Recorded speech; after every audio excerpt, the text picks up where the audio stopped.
하나님의 은혜가 여러분들 가운데 함께 하시기를 주님의 이름으로 축원합니다. IMF 시절에 여러분 금모으기 운동 혹시 기억나세요? 외환 보유고가 모자라서 나라가 국가 부도 위기에 있을 때였습니다. 그래서 국민들 가운데에 외환 보유고를 채우기 위해서 금을 모아서 금을 팔아서 외환 보유고를 채워야 되겠다. 이런 운동이 일어나면서 전 국민이 이제 금 모으기 운동에 참여를 했습니다. 그때 참여한 사람들이 한 350만 명 정도 된다고 그래요. 사실 전 국민이 함께 참여했던 거지요. 물론 금 모으기를 통해서 그것이 직접적으로 IMF를 극복할 수 있는 어떤 결정적 계기가 된 건 아닙니다. 그럼에도 불구하고 온 국민들의 마음이 모아져서 결국 IMF 상황을 빨리 극복할 수 있는 계기가 되었지요.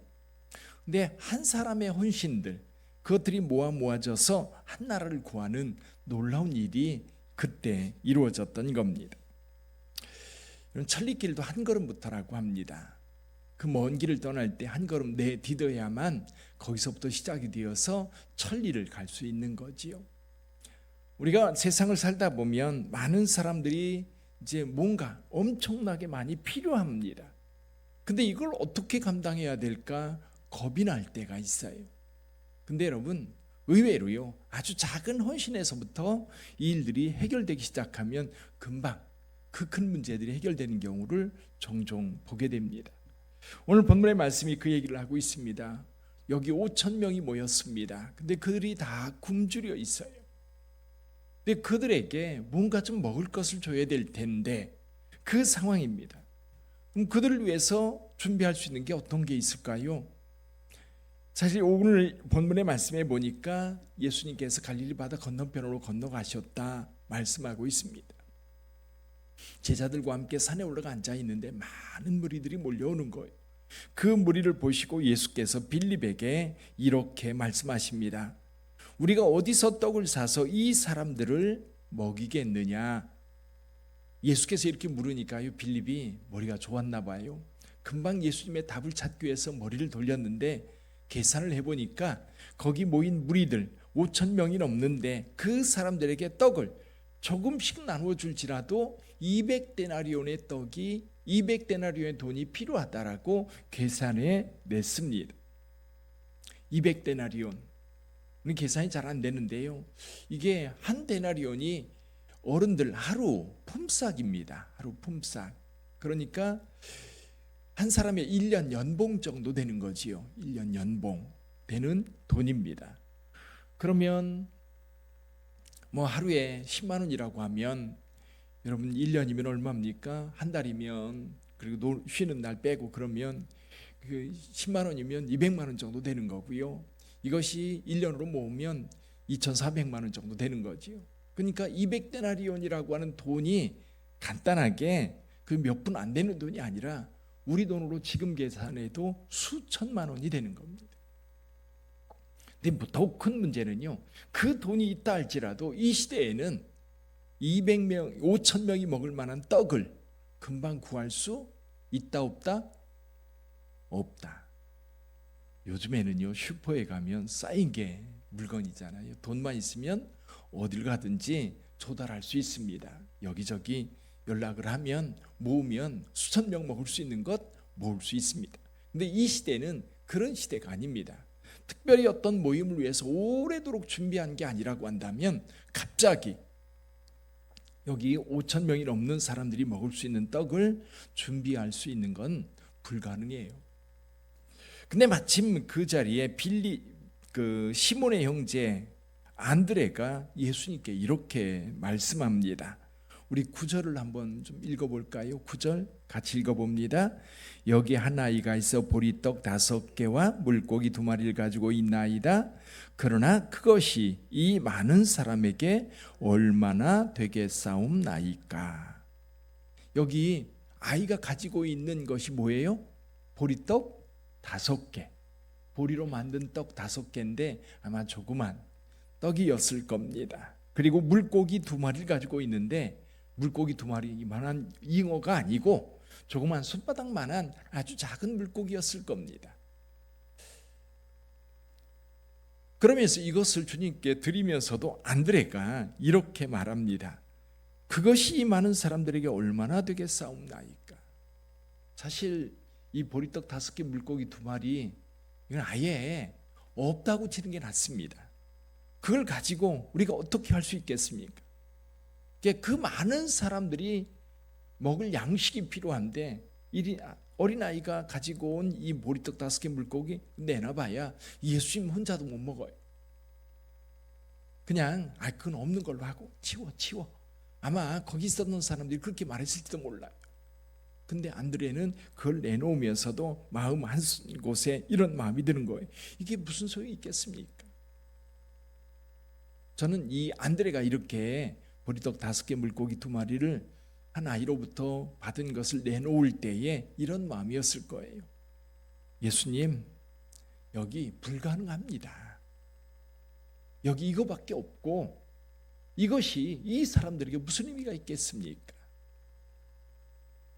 사실은 안드레도 이건 불가능하다, 그들을 먹일 수 없다라고 하는 부정적 의미에서 이걸 내놓았을 거예요.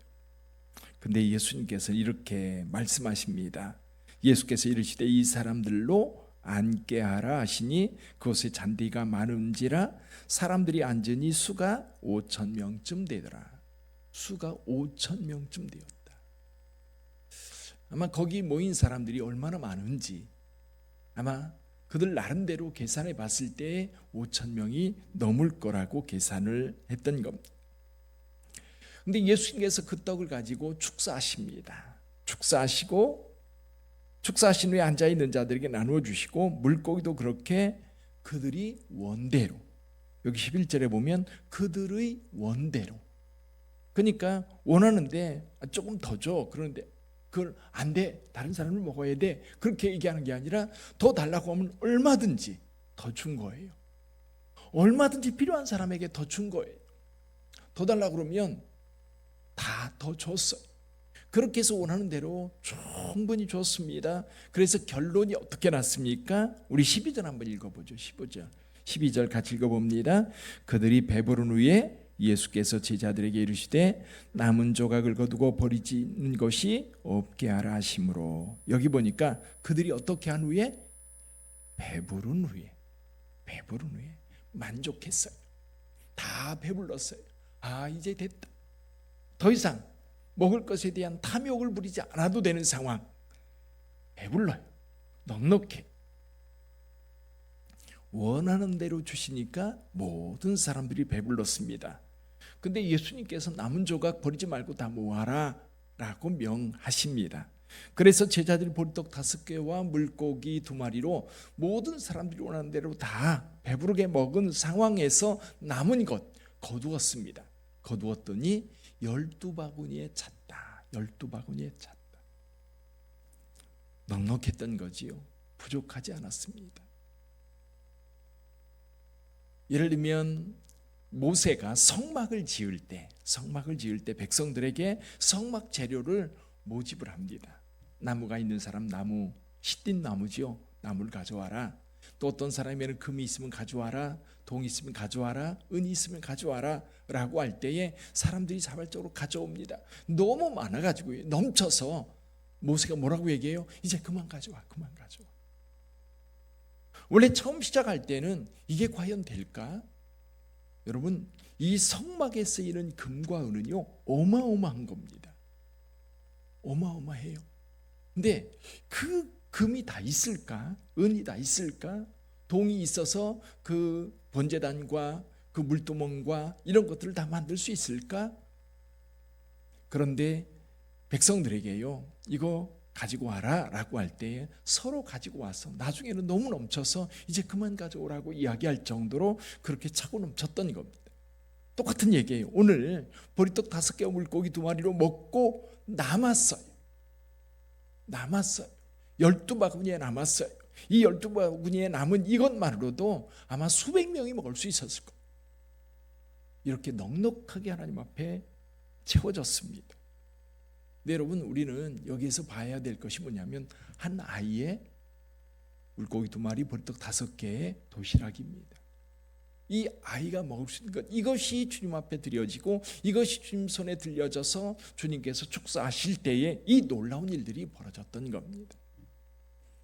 사실 저희 교회 건축할 때도 저는 이제 건축을 주도해야 되니까요, 나름대로 어느 정도 돈이 필요하다라는 생각을 합니다. 그래서 아파트도 팔고 그리고 교회 이제 있는 것 정리하고 그러면 어느 정도 되겠다. 그리고 나서 이 정도는 이제 대출을 받고 이 정도는 성도들이 헌금하면 아마 교회가 지어질 수 있겠다. 물론 대출은 담보로 받을 수 있으니까요, 어느 정도 선이 있습니다. 근데 이제 나머지 부분이죠. 우리가 감당할 수 있는 대출금이 있고요. 이것이 넘어서면 우리가 좀 부담스럽겠다라고 하는 부분이 있습니다. 그럼 나머지 부분은 우리 성도들이 헌금을 해야 될 텐데, 저는 생각해 봐요. 인간적인 계산을 해보는 겁니다.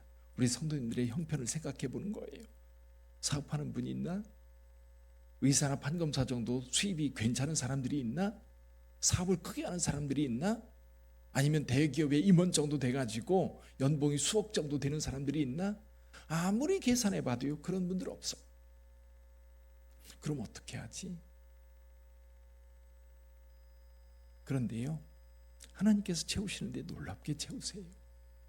저와 여러분들이 돈이 많아서 헌금을 많이 하는 것도 아니고, 넉넉해서 여유 자금이 있어서 하나님 앞에 드리는 것도 아닙니다.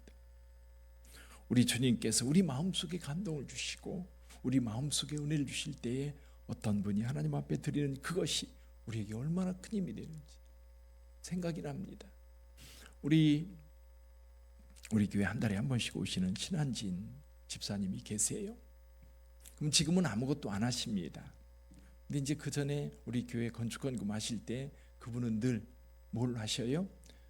폐지 주워서 팔아가지고 그거 모아가지고 교회 오실 때마다 헌금을 하시는 겁니다. 그분이 한 돈이 적지 않아요. 우리가 한 것보다 결코 적지 않아요.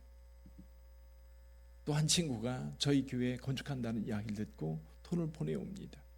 그래서 저는 그 돈을 받으면서 그런 생각이 들어요. 이게 어린아이의 도시락이구나. 이것이 주님 앞에 들려질 때 주님께서 역사하시는구나. 교회 위기가 왔습니다. 이걸 어떻게 해야 될까? 위기가 있을 때 정말 힘듭니다. 하나님 앞에 기도합니다. 하나님은 계속해서 말씀하세요.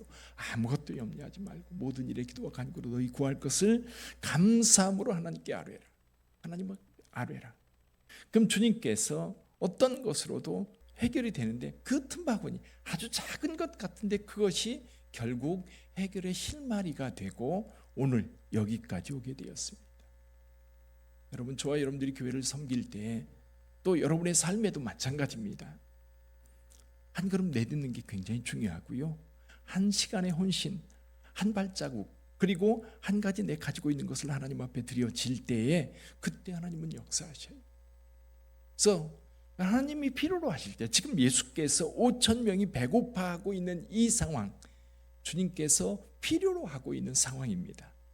그때 그 필요한 것, 어디 많아서 넉넉하게 드린 것이 아니라 그것이 아주 작아서 부끄러워도 이거 주님 앞에 드려서 될까? 이게 무슨 힘이 될까? 우리 청년들도 여러분 같이 헌금에 참여했어요. 수입이 없어요. 그런데도 아주 작은 거지만 하나님 앞에 드려질 때 주님께서 그걸 기쁘게 받으셨던 겁니다. 결국 하나님의 역사를 만들었던 거죠. 여러분, 정도원 전도주의를 하는 것도 그렇더라고요. 내가 한 사람 데리고 오는 게 어떤 힘이 되겠어? 근데요, 제가 한 사람을 위해서 하나님 앞에 기도하고 그날 꼭 데리고 오자는 그 마음이 모아져서 결국 새생명 전도 축제가 진행되는 거고요. 그것이 교회 부흥의 기폭제가 되는 거고요. 그것을 통해서 하나님이 역사하시는 거. 우리의 작은 헌신. 근데 우리가 없는 걸 가지고 하나님 앞에 드리는 게 아닙니다. 하나님이 필요로 하는 것이 있어요. 근데 내게 아주 조금 있어요. 이 아주 조금 있는 그것을 주님 앞에 드려질 때, 그때 역사가 나타나는 거예요. 여러분의 삶에도 그런 역사가 이루어지기를 주님의 이름으로 축원합니다. 교회도 주님의 역사가 그렇게 이루어지기를 주님의 이름으로 축원합니다. 그 나라가 이루어질 때도 역시 우리의 작은 헌신을 통해서 하나님의 나라가 이루어진다는 사실 믿고 함께 헌신할 수 있기를 주님의 이름으로 축원합니다. 기도하겠습니다. 우리에게 있는 것은 하나님이 주신 은혜들입니다. 건강도 그렇고 지식도 그렇고 또 재물도 그렇고 재능도 그렇습니다. 하나님이 주신 것입니다. 근데 하나님께서 이것을 필요로 할 때가 있습니다. 하나님은 크신 분입니다. 많은 것들을 필요로 하는데 내가 가지고 있는 것은 아주 작습니다. 그렇지만 하나님, 이것이 주님의 나라에 무슨 소용이 있겠습니까? 라는 마음일지라도 주님 손에 들려질 때 하나님께서는 그것을 통해 역사하십니다. 주님 손에 들려질 때 놀라운 일이 이루어집니다. 하나님, 내가 여기 있습니다. 나를 보내소서 말했던 이사야, 그리고 우리 하나님께서 우리를 불러 우리를 사용하실 때에 선뜻 나서서 주님, 저를 보내주세요. 주님, 주님의 것이 여기 있습니다 라고 했던 사람들을 통해서 주의 나라가 여기까지 왔습니다. 우리 빛된 교회도 여기 어린아이의 마음으로 드리는 주의 성도들의 손길을 통해서 이루어질 줄 믿습니다. 하나님, 제가 주님 앞에 드립니다. 내 재능을 드립니다. 내 지혜를 드립니다. 내 경험을 드립니다. 내 물질을 드립니다. 내 재능을 드립니다. 주님, 기쁘게 받아 주옵소서. 우리 다 같이 한 음성으로 기도합니다.